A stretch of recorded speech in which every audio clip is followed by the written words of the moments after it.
Hello, welcome to Dead Air Live. Tonight our program is about community media in remote parts of the world. And here to share his experiences and knowledge with us tonight is Daniel Knapp of World Turtle Productions. So I'm going to let Dan explain his work and how he got involved and anything else he'd like to talk about. My name's Dan.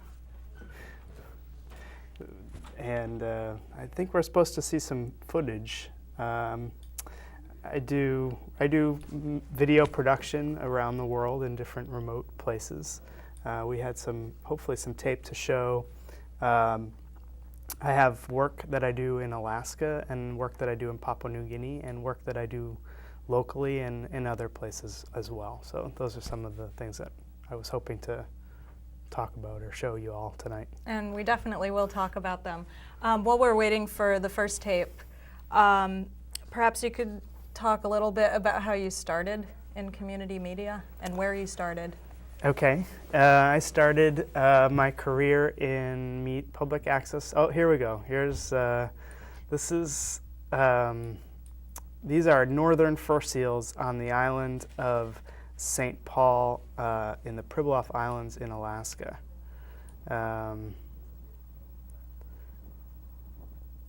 These are all the juvenile males. I don't know if that, there we go. Look, that picture looks a little better. That looks clear. These are juvenile males, and every summer the seals come to these very few particular islands to have their pups. And these juvenile males basically hang around outside of the rookery where the babies are, and in a few minutes you'll see some of that. Do you know about how many seals gather? Something like 70 to 80% of the entire world's population comes to these islands in the summer. Really? Yeah. So. How close have you gotten to these animals besides the camera? Well, you can get really close to them. You don't want to. The juvenile males are a little bit more aggressive, so you want to keep your distance here, and you definitely don't want to step into the rookeries where the pups are. But I always like to start off when I talk about my work, showing some footage of the environment, because my focus is really in community helping communities develop and produce educational media based on environmental and health topics. And the communities, in the places that I go, when you talk about community media, it includes the natural communities as well as the human communities. So again, that's why I like to start with some of the footage of the animals. Mm-hmm. We have a globe. Do we want to show where we are on the globe? I think that would be a good idea. Oh, we've switched over to the rookeries. And that's a pup. Okay. Oh, we're going to come. Oh, here we go. Yes, here's the globe. Do you have your pen? I can use that as a pointer. All right, we're talking about this area here. Here's the coast of Alaska. And up here, actually, the Pribilof Islands. Just kind of. No? Is that a little better? No, because you're going to cut off the bottom part. Okay. So here's the Pribilof Islands. This is where the fur seals come, is right on this little island here called St. Paul. It's hard to see. And then down here is the island of Atka, you can see right there. Mm-hmm. And that's the other island in which this project that I'm working on. So that, as an introduction to Alaska, here you go, there's your pen. So we could either go back to that footage, or we could bring the studio camera up. And do you want to tell us a little bit more specifically about your project in Alaska, which we're going to be able to see very soon? Yes, we're going to see We're going to see that footage in Alaska. Okay. I've been working there for about 2 years. Here's some of the other footage. I've been working there for about 2 years, and they're doing a long-term study on the health of their communities and how their diet is changing from a traditional diet to a modern diet. And these little pups and things, there's the mama coming out of the water, checking to see if she can find her pup. And that's a traditional food that the native people eat on the islands, is the seal, and especially the seal pups, although it's somewhat political and controversial. This is an abundant source of food for these communities. So it's the primary source. What else is part of their traditional diet? They eat reindeer. They eat a lot of fish. Traditionally, it's a 90% meat diet. So they eat a lot of meat, and they're hunters. And a lot of the footage that we're going to show in the next video has some scenes of hunting and gathering. It's something that we're not used to out here in Boston or the East Coast to see that, but it's pretty interesting. And I had the great fortune of going hunting with a lot of the native people there, and so, yeah. Okay. How about this, you said the shift to a modern diet. Can you explain a little bit the difference between, well, we know now what the traditional diet is and the modern? The modern diet is what they can get in the grocery store, which they have on these islands. They're pretty remote, so they have very limited access to store-bought foods, and the stuff they get is often has a lot of fat and salt, like potato chips, and you drink a lot of Coke and soda, and that basically is the type of work that we're trying to develop, media and video using public access to help really allow the communities to teach their own lessons about health rather than relying on other information that they might get that's not really relevant to them, to their communities as native communities. So they're really working to develop media to help teach to people in their communities. So we have a tape. I don't know if we're ready for it, but yep, there we go. So I'm gonna stop talking and let this tape run. It gives a good. Itchairig, reindeer. Chawach, sea lion. Isorich, seal. Chorich, halibut. Adhidach, codfish. Hanoch, red salmon. Chovichach, king salmon. Angsus, berries. Alugach, the root of a chocolate lily.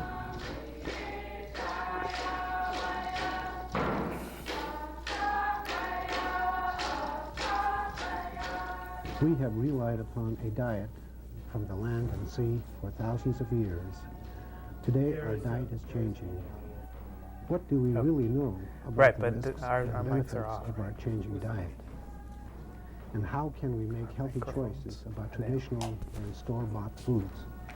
To answer these questions, the Aleutian Pribilof Islands Association, in conjunction with APCA IRA and the tribal government of St. Paul, is performing a 4-year study on how changes in the environment and in diet are affecting the health of the people in our rural villages.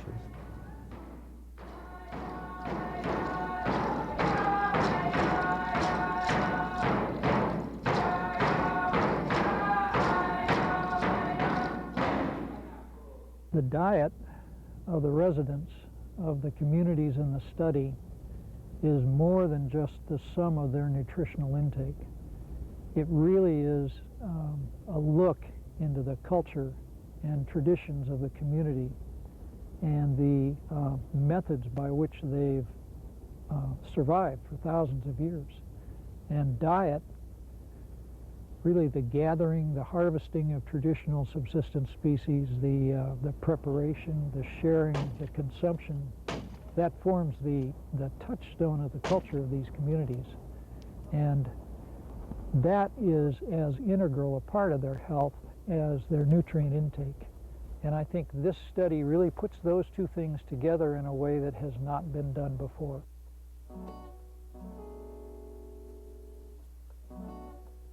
1,100 miles from Anchorage, in the middle of the Aleutian chain, lies the village of Atka. Because of its remoteness and its natural abundance, Atka continues to rely more heavily on traditional foods than any other village in the Aleutian chain.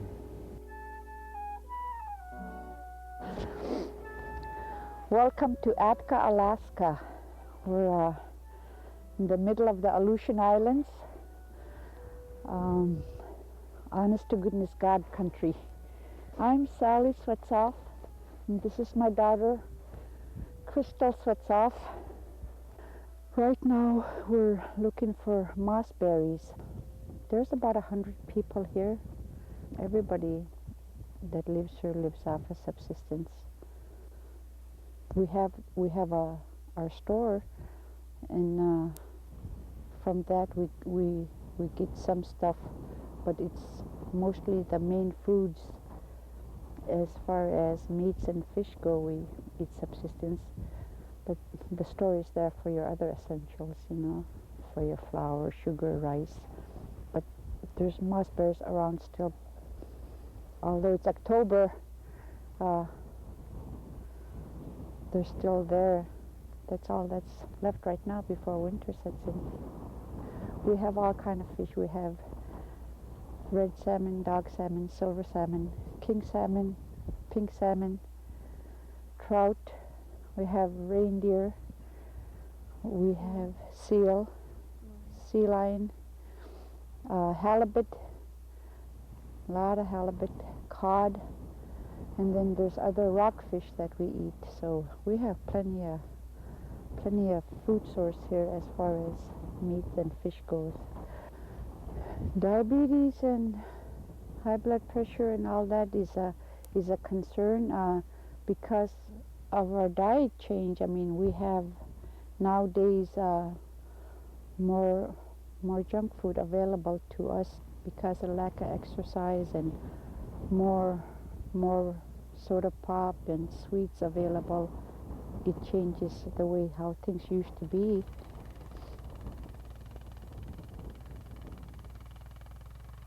In the communities of St. Paul and Atka, it will be important to look at prevalence rates of diseases that are related to diet and diet change, like diabetes and obesity, and to a lesser extent, hypertension.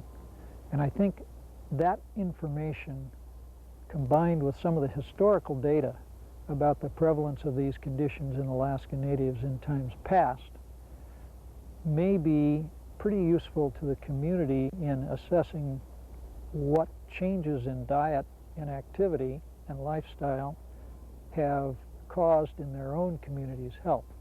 Many of the things that are big problems of morbidity and mortality among Alaskan Natives now are related to diet. And it's our belief that the traditional diet has a lot to offer in the way of reversing these things.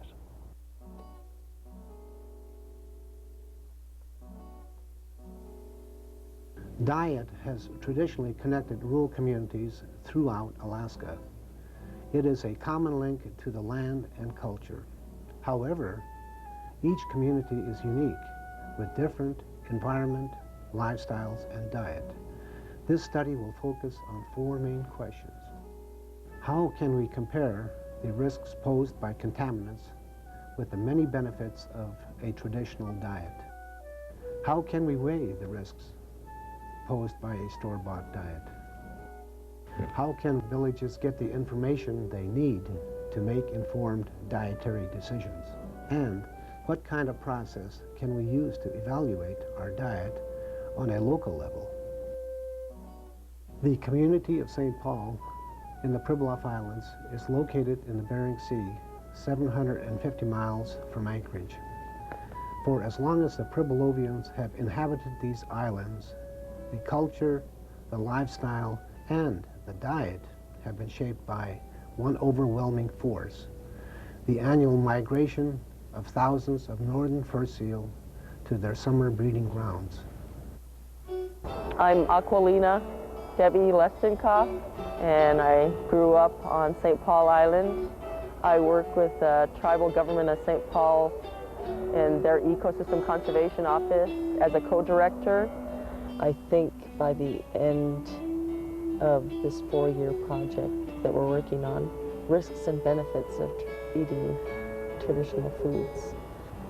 We will find contaminants in traditional foods. How much or how little, I don't think is going to really be important, in as much as where the contaminants are located within the animal, whether it's in the brain, whether it's in the bones, whether it's in the kidney. We're going to be finding them in places and having to make decisions based on where we found them. But I'm hoping that along the way we will also pull in all these other strings that are attached to this project. I think our biggest concern right now is not having seal to eat, that they're in a decline. It's actually kind of sad though, for some people who haven't been here and who come here briefly. They may look at this and think, oh my goodness, I've never seen so many animals in one place at one time. But if you're someone that's here and you know what it looked like 10 years ago or 20 years ago or 30 years ago, and you look at it now, there really are so few. And not only at this particular rookery, but overall, the northern fur seal population is down.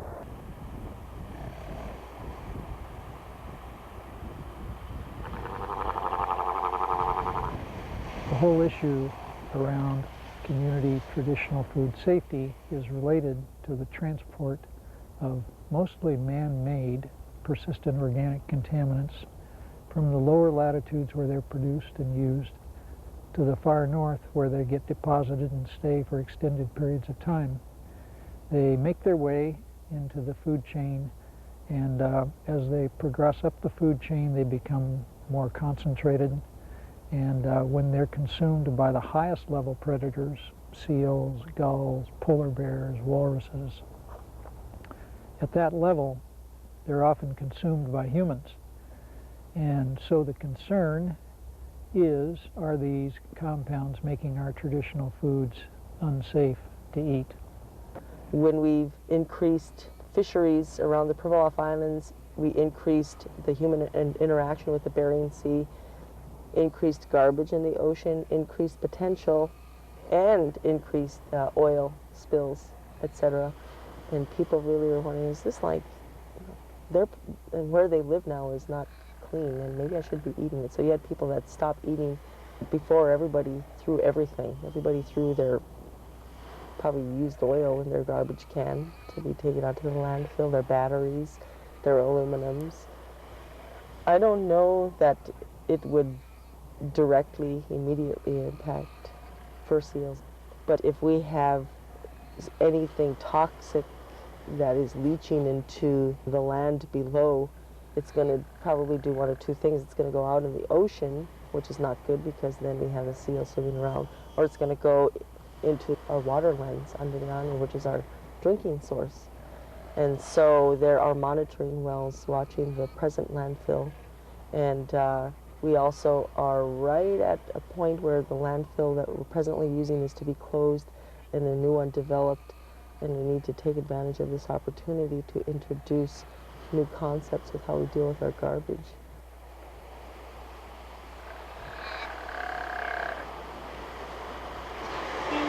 Seal probably at this point is not a primary food source to people here. We have a lot of young people eating modern foods from the stores. But again, that doesn't mean we don't put any effort into finding out more about the seal as a food source and whether it's important, what are the benefits and what are the risks. It's because we don't know if we end up one day needing to really depend on the seal to be our food full time again, like it was in the past. I think we owe it to humankind to know the value of those foods, and not so much that they're traditional in as much as it is promoting eating from where you live. If I eat seal, I'm not expecting a farm somewhere in the Midwestern states to provide beef for me. how is beef impacting that particular environment by being provided for me way up here in Alaska? What are those risks and benefits?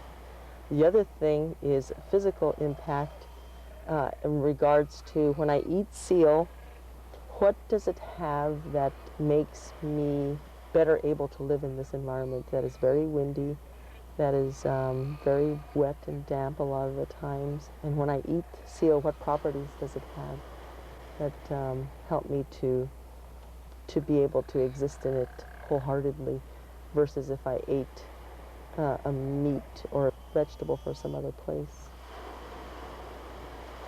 I have a faith in humankind where if we know things, if we're very aware of things, we make better decisions. But I think we would see a large amount of people that would step forward and make responsible decisions if they had those facts in front of them. I think by the end of this 4-year project, we'll be able to give information to people that partake of both traditional foods versus eating your store-bought foods, to make better decisions, or how can they balance them? How can they balance both and still feel like they're making decisions regarding their own immediate health?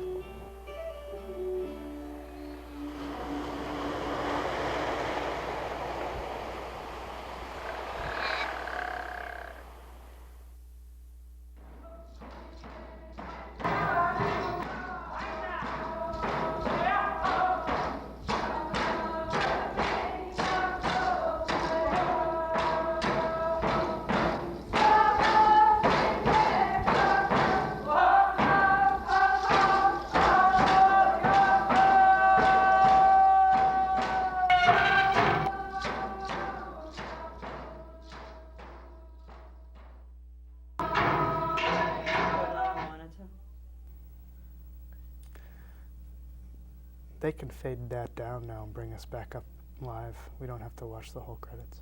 Oh. Are we live now?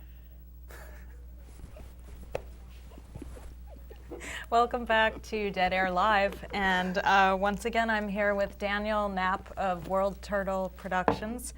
We've been looking at part of his Alaskan project in the Aleutian Islands, and I'd like to just ask him a little bit of follow-up, the history of the project and also the future of the project.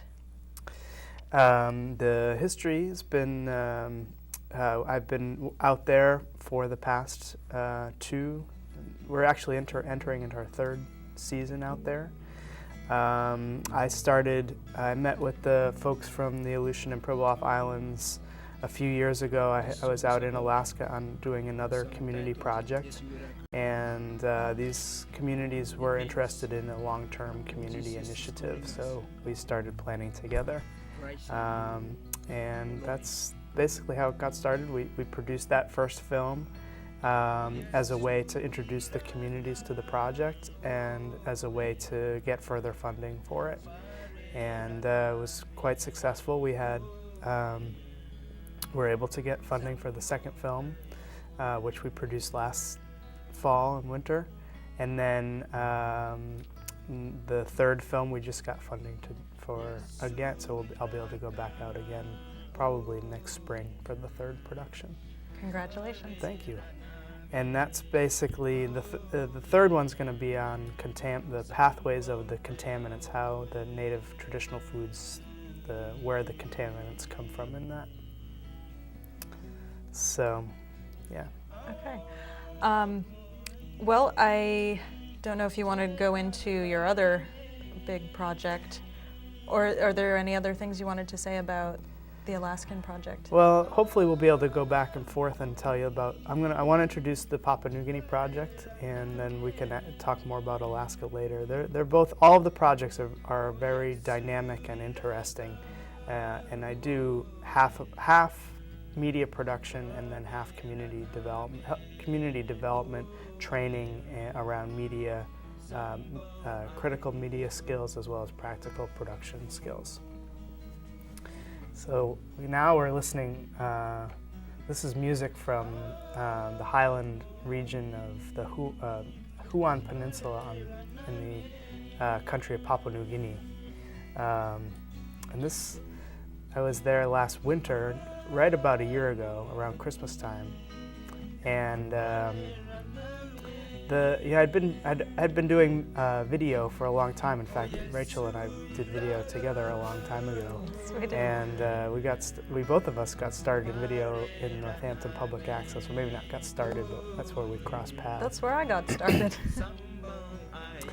And I think when we live in our country now, where we live now, we're so inundated with video and TV all the time. And when you go to a place like Papua New Guinea and get out into the wilderness, there's no electricity, there's no TV.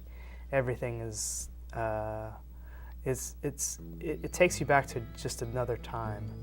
And I was very fortunate to go and collect some singing as part of this video project I'm doing in Papua New Guinea. I also brought a digital audio recorder with me, and it turns out that recording their singing was a more effective and more powerful tool of community media than the video was. They really had, they really enjoyed recording their own singing and then playing back. And it was much more relevant to them because that's how they communicate with each other. They don't watch TV together, they sing together. So it taught me a lot about how community media works and how communities communicate with each other. So. And what was the basis of the theme of the project in Papua New Guinea? Oh, maybe we should also show. Yeah. On the globe. On the globe. Let's see. Papua New Guinea is right here. And where the singing is coming from is up in the highlands, right where it says "lay where my finger is," right above the. Oop. Hey, you can cut back and we can fix that shot. Oh, there you go. Right where my finger is where these guys are singing from. And the people that you're listening to now are three brothers, the Semeninki brothers, and they're practicing these songs. They're practicing now for they're practicing for the Christmas pageant. So I wonder if we can start that other tape. I have a 6-minute tape of a frog scientist who we work with in Papua New Guinea. And this project is about a community conservation project. And they want to bring in help to develop media around this conservation project. So maybe you can watch.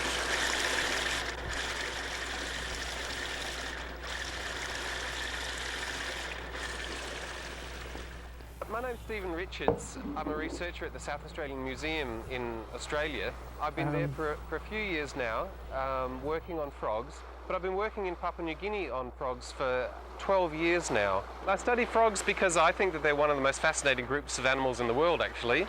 Some of them really are simply quite beautiful. They are brilliant green or green with various other blotches of colour on them. Some of them, particularly here in New Guinea, there are a number that have bright orange, blue, red, yellow, particularly underneath them or behind their thighs, flash colours. They're really just a very beautiful group of animals. They have these large eyes so that they can see at night. The eyes are often quite beautiful. So they really are just a beautiful, beautiful group of animals. Most fascinating things about frogs is that there are many, many species that haven't been discovered yet. Every time people go into the field somewhere like Papua New Guinea, they're finding a very large number of new species. And that's really important in terms of trying to put some effort into really documenting what there is on this planet so that we can determine where we should be putting our conservation dollars. Working in Papua New Guinea, including on this trip, what we're trying to do is basically to document the diversity of frogs that occur in these areas. We're going into areas where locals are interested in doing conservation, but really we know very little about the biodiversity in those areas. And frogs in all ecosystems, particularly in the tropics, form a really important part of the ecosystem. if a species of frogs disappears, what flow-on impact that's going to have on other organisms in the environment. What happens to the things that used to eat those frogs? There are snakes living along these streams that eat almost totally frogs. They eat virtually nothing else but frogs. If the frogs disappear, what happens to the snakes? If the snakes disappear, what happens to the birds that eat those snakes? That frogs are considered to be a really good indicator of the quality of the environment. And so where we go into an area of forest and we find really high diversities of frogs, lots of different species of frogs and high numbers of frogs, we can be pretty sure that the quality of the forest is still in very good condition. And that actually looks like it may well be the case here on the Huon Peninsula. Last year in this general area we discovered a number of new species of frogs that had never been seen by foreigners before. And already on this trip, just in the last few days, we've collected a couple of quite spectacular new species of frogs. We're just along a mountain stream. There's a couple of different groups of frogs that live in these different habitats. There's these tree frogs that perch on the leaves here, hanging over the water, where they call for mates and where they feed. They have these suctorial tadpoles that grip onto the water in the really fast-flowing parts of the water, and they can feed there without getting washed away. This is one of the torrent-dwelling frogs that perches on these leaves here. You can see it's got enormous eyes. It's for seeing at night, being able to catch its prey. This frog's actually particularly interesting because it looks very much like it may be a frog that hasn't been seen for a very long time, that's only ever been collected once before, ever. And it's only known from one specimen. And it looks like we may have rediscovered it in this patch of forest here on the Huon Peninsula. So when we're doing our samples, we'd look along the stream like this and find a frog here on the leaf. We'd just grab him, put him in a plastic bag, and then we'd measure him, weigh him, and this little fellow we're going to release. This is one of the species that has the tadpoles with the large sucker mouths that glue onto the rocks in the fast-flowing water.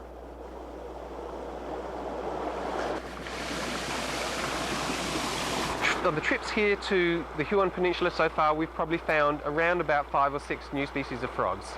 And it's quite possible that each of those is only found on the Huon Peninsula, which really increases the importance of this area from a conservation perspective. But elsewhere in New Guinea, I've probably found around about in total 80 new species of frogs. So that's really a very large number for an island as small as New Guinea, and that is only scratching the surface. It's actually a really wonderful feeling to discover new species. There's a special sense of excitement to find something that no one's ever found before, to know that no one has ever seen this, no white person, it doesn't have a name, no one knows anything about it. Having said that, as a Western biologist working in a country like Papua New Guinea, you have to realize that the locals actually almost certainly know what that is. They've known it for generations and generations. So that's actually a very fulfilling part of working on a group of animals, but you're also able to work with wonderful people and learn an awful lot from them as well. Every new area one goes into, there are new species. And it's actually very difficult not to find a new species in New Guinea. That's an indication of how poor our level of knowledge is of this tropical island. And it's quite concerning that there are that many new species and yet there's so much habitat destruction going on. It's really scary to think that there may well be animals that we don't even know exist that may be going extinct. If we could document areas where there are species that might be found nowhere else and try to save those, I think that's a really important thing to do, given that we know that the diversity is so high here.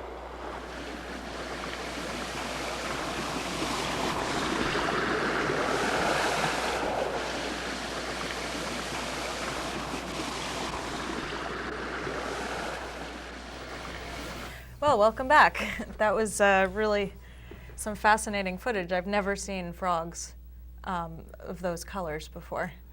Yeah, it's pretty incredible. As part of this project we were involved in a bio survey, basically. So it was a research team in this newly or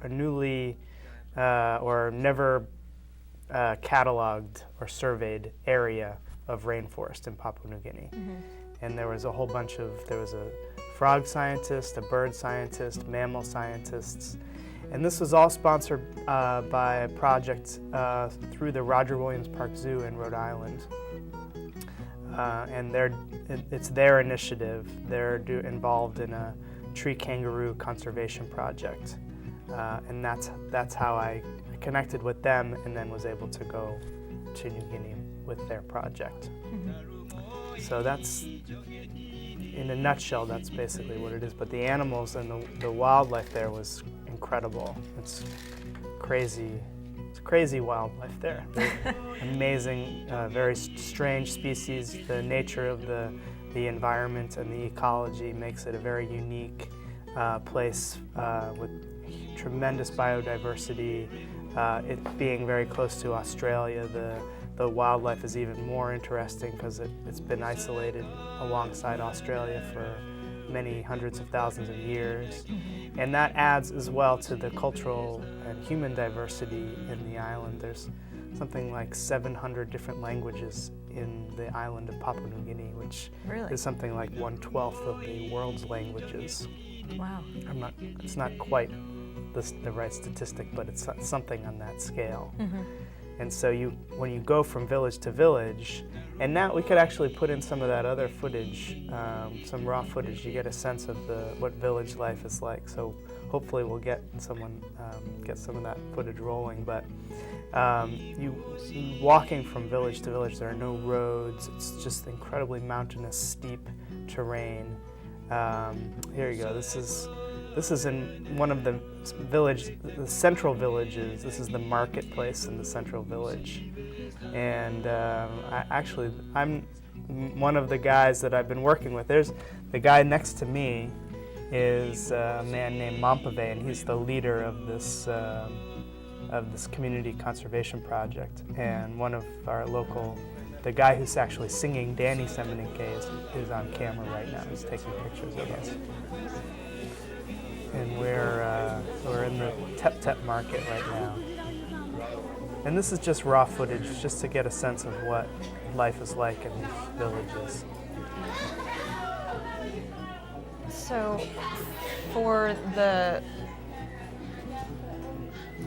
the most part, what did you find the reaction of people to be, first of all, just presenting this equipment to them, and then having them make their own stories? Well, it's a very popular idea in all of the communities that I'm working with.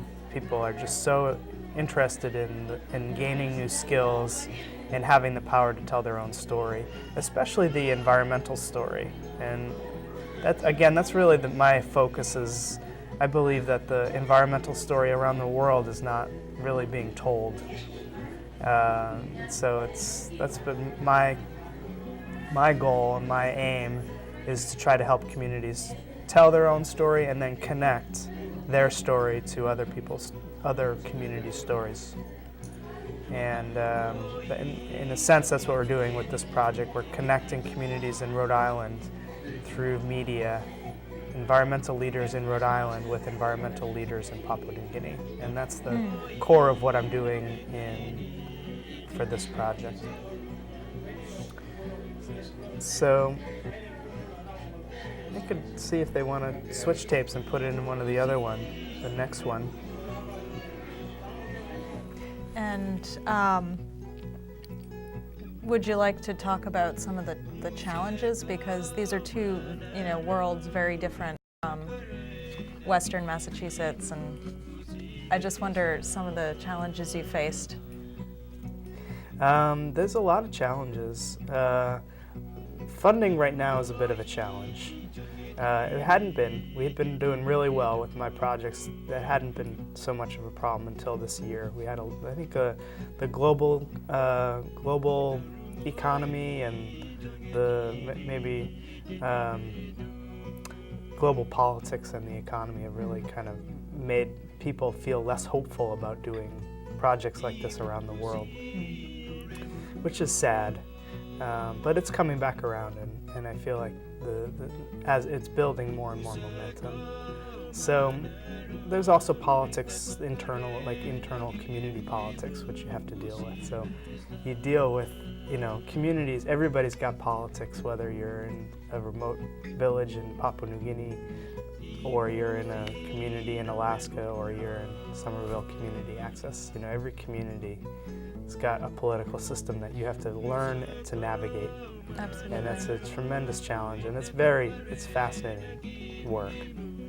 So I do want to put in, hopefully we can put in this, I have a tape of the villagers as they turn on their electricity for the evening. I was hoping we could see that. It's, let's see, I don't know if they're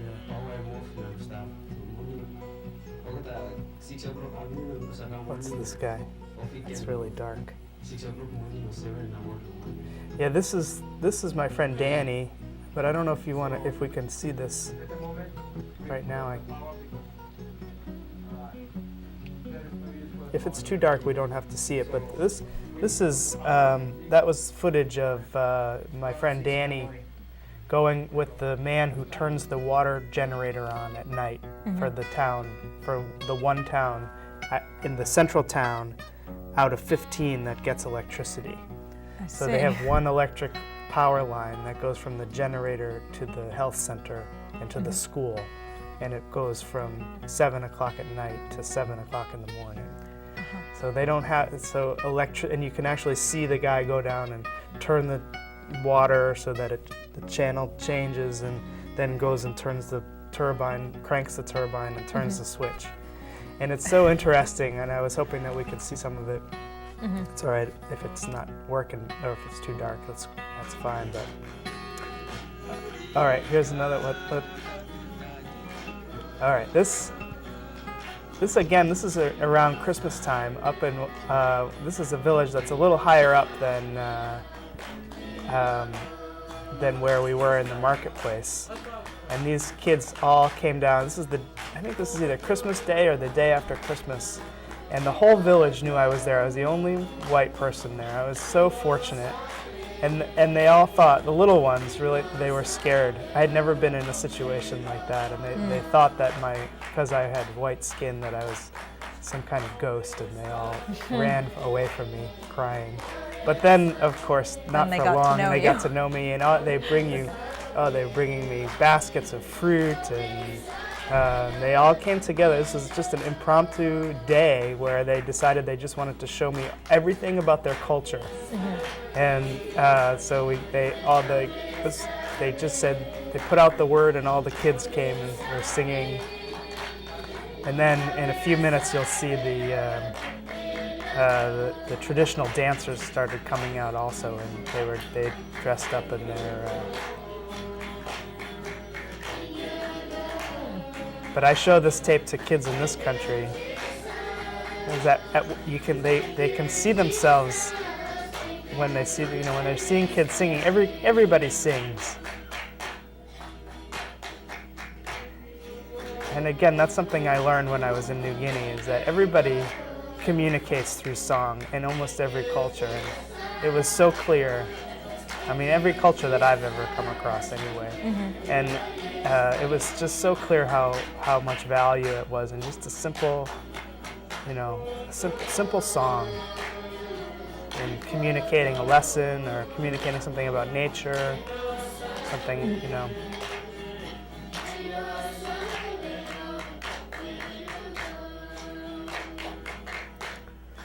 So.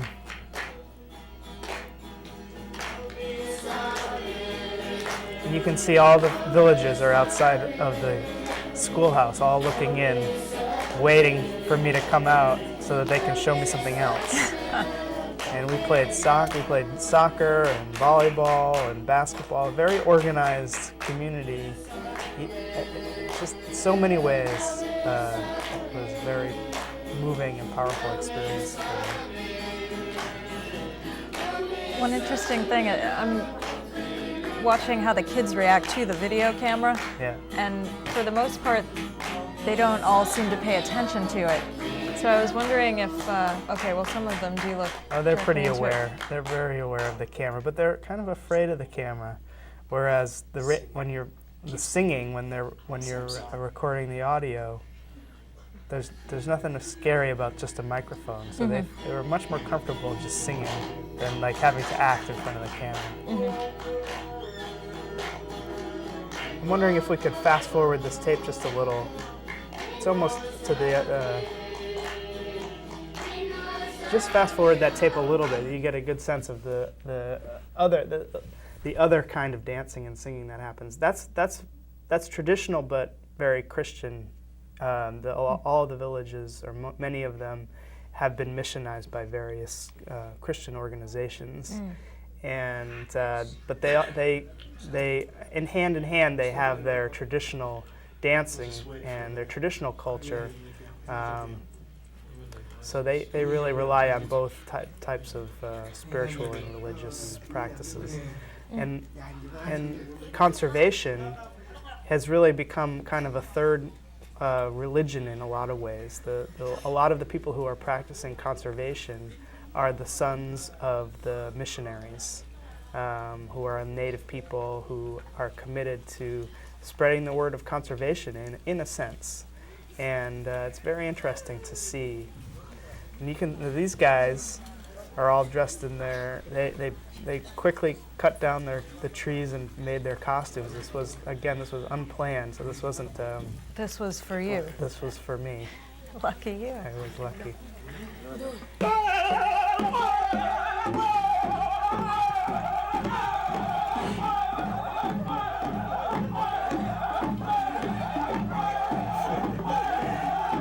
And it was one of the most incredible things because it was a very inclusive group.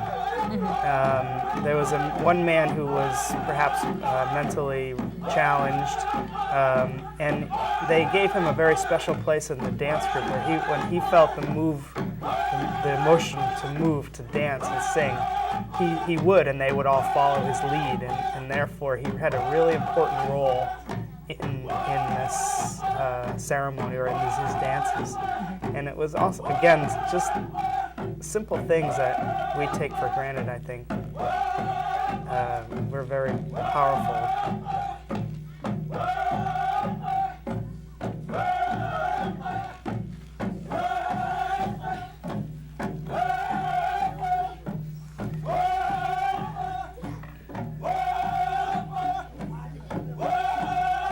Was this you behind the camera? No, these were, I was with two brothers, Danny and his brother. So they're still operating the camera? They were operating the camera, yeah. Because I wonder what it's like for them to look through a lens, and see the same rituals and the same ceremonies that they've probably seen all their lives, but now they're looking at it. They were excellent camera people. I was so amazed. The ingenuity and creativity of the people in these villages blew me away.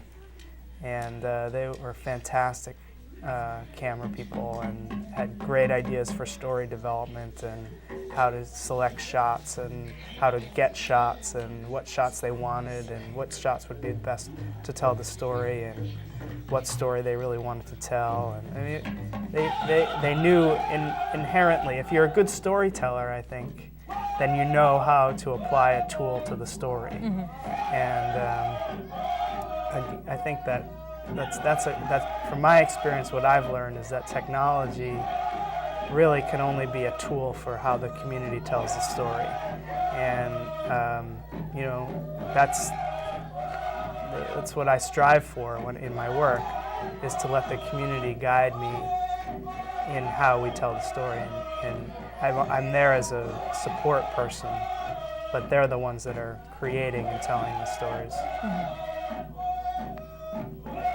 And have you gotten, what kind of feedback have you gotten directly from the people involved? They love it, and I've been able to show the stories from Alaska to the people in New Guinea, and they were so happy to see that they had never seen TV that made them think before. And that was the first time I got. That's the kind of feedback I got. Like, what you're doing when you're making television, it's making me think.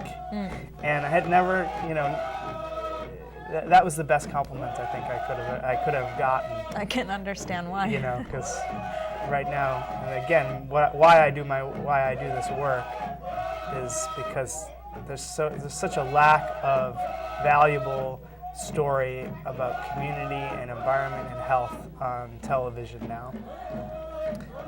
And in order for change to happen globally and for us to think about ourselves as a global economy, we have to be able to find ways of connecting these community environmental stories. That's really what I do. So, yeah. And well, just to follow up on that, and maybe it's kind of self-evident now, but I'm just curious about your idea of the value of letting these people tell their own stories rather than having, a professional camera crew come in and interview the residents and craft their story from interviews and maybe preconceived notions. Well, I think it's vital that the community members find the way to tell their own story. I don't know anymore how to answer that, except that I know that that's basically how they feel that strongly about it as well. And they're so, both in Alaska and in New Guinea, they're so happy to see their own community members on their own public access channels, or even just on a laptop in their homes. It provides such a sense of pride for the community to be able to create their own, or tell their own stories, create their own heroes, And also have it shown in other similar community, similar in a way. Yeah, absolutely. And we've connected, as I said, I connected groups from Alaska to groups from New Guinea and groups that are more local as well. So we're really trying to create a network of these environmental stories, these community media initiatives. So. Well, is there anything else that you wanted to share about your work, about your hopes for the future of the work? I'm very happy to have public access. I think public access is a keystone to change in our country, and I think more people we need to have as active as possible public access network, and I think that what you all are doing here is fantastic. So thank you for having me. Oh, thank you for being here. And I think that's it. To finish up, there's one last tape that you wanted us to Do we have see. time for the last one? I think we have time for the one last tape, My name's Paul. which is rolling now. This is local. This is this is actually shot down in Key West. But We're here in Key West in the wintertime. I don't know if it's a little too cold to be taking people out on the boat up north. But we do a lot of stuff in New England in the summertime. well, we would definitely want to go back to that video. This is something a program that we run locally. We do that, at least down here. Through a program This is in Key West, but we do this in the Boston Harbor. And I wanted to show this just to show that this is another way that we connect through media. We're connecting communities to their environments, and this is an underwater video system that we've got on a boat up in Newburyport, and hopefully it's going to be up in Boston Harbor next summer. But I'll just let you watch. You'll see in a second what's happening. You can tell them where to go. It's the headset. There's a battery pack here, and it's attached to the mask. And when we turn this on, this is an antenna, and this transmits and receives the signal. And it's wirelessly transmitted over, I think it's about 5,000 yards. This plugs into the mouthpiece of the regulator that the diver's wearing, that I can actually talk into. And you guys up here can use the headset and the microphone. And by pushing the button here, you can talk and you can ask the divers questions. And you can hear how they respond. We also have it plugged into the speaker system on board so everybody can hear it at the same time. But if you want to talk to the divers, you'll be wearing this headset or at least speaking into this microphone. It's really pretty neat. So that's all there is to it, at least the communications part of it. All right, now let's get Jim in the water. Jim, you ready? I'm Jim. I'm the first man in Ninth Wave and the cameraman today for Waterplant Ecological Adventures. This is the underwater microphone that I'll be using.